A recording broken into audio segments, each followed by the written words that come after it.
On passe à l'économie et aujourd'hui direction la rencontre des entrepreneurs de France, la grand-messe du MEDEF. Parmi les thèmes au cœur de cette édition, la question de la crise climatique. Lynn Rifaille a parlé de ces enjeux avec Sabrina Soussan, la PDG de Suez. Bonjour Sabrina Soussan. Bonjour. Merci d'avoir accepté notre invitation sur France 24. Vous êtes la PDG de Suez, l'un des leaders mondiaux de la gestion de l'eau et des déchets. Justement, l'eau est une ressource rare. On parle ici à la rencontre des entrepreneurs de France du défi pour les entreprises face à la rareté des ressources, la rareté de l'énergie, la rareté de l'eau entre autres. Comment on peut mieux utiliser l'eau? Comment on peut faire face à la rareté de cette ressource? En effet, l'eau est une ressource rare et il y a une prise de conscience, donc ce qui est bien, sur la valeur de l'eau. Je vois trois leviers. Le premier levier, c'est la sobriété. C'est comment consommer moins d'eau et éviter les gaspillages. Le deuxième levier, c'est la réutilisation. Et le troisième, c'est créer de nouvelles ressources. La sobriété, c'est changer les comportements. C'est aider en fait à ce changement de comportement avec des solutions digitales, avoir chez les particuliers des compteurs connectés, et ces compteurs connectés vous permettent en fait de connaître votre consommation d'eau, et quand vous savez ce que vous consommez, vous pouvez agir dessus. Donc ça, c'est un levier important.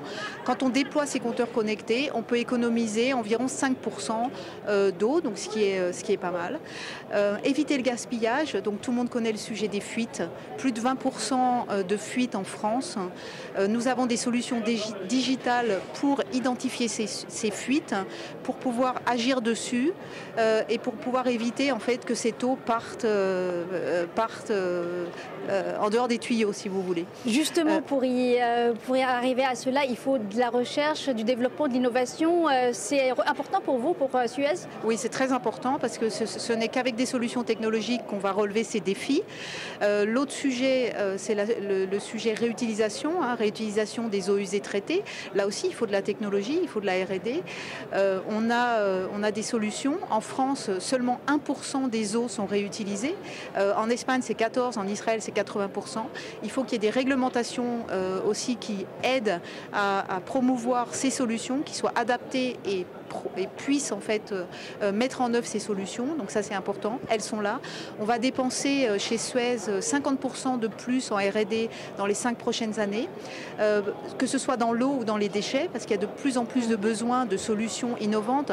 Et c'est pour ça que les entreprises privées comme nous sont là. C'est pour développer ces solutions, et on a des économies d'échelle puisqu'on est partout, on est présent partout dans le monde, et on peut tester ces solutions partout dans le monde, notamment dans des pays qui étaient en stress hydrique déjà depuis des années, où on a pu tester la réutilisation des eaux usées, par exemple. Le dessalement, c'est aussi un sujet pour créer de nouvelles ressources.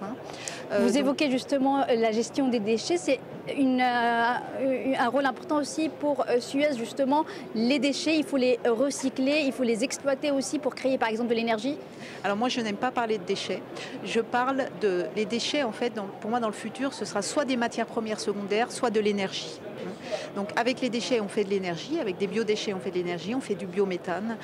Même dans nos centres d'enfouissement, en fait, la fermentation des déchets produit du biométhane qui est réinjecté dans le réseau de gaz et qui sert, dans la plupart du temps, à chauffer des foyers, par exemple. Donc ça, c'est la partie énergie.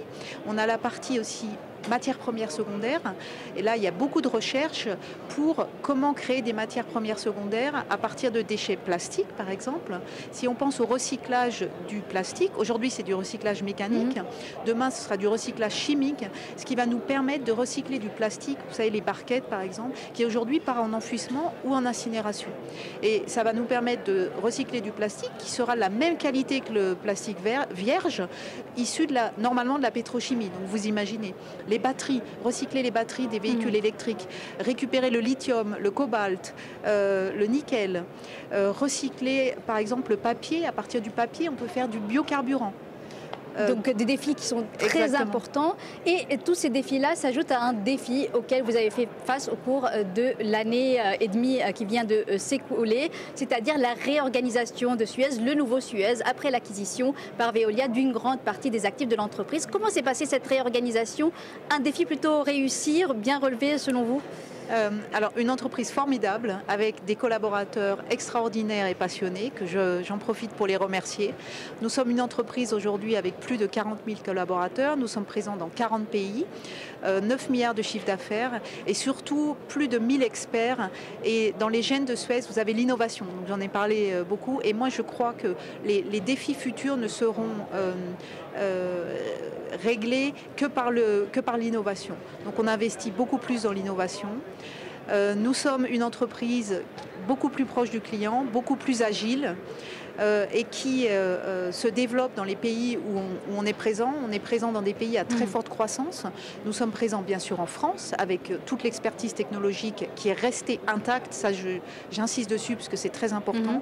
Nous sommes présents en Chine, en Inde, en Australie. Nous sommes présents en Afrique du Nord. Je parlais des... Un fort développement à attendre en Afrique, continent à forte croissance démographique en aussi. Afrique, en Australie, en Asie du Sud-Est, en Chine. Ce sont tous les pays qui sont dans notre focus, hein, comme on l'appelle chez Suez. Merci beaucoup Sabrina Soussan d'avoir répondu à nos questions sur France 24. Je rappelle que vous êtes la PDG de Suez. Merci beaucoup.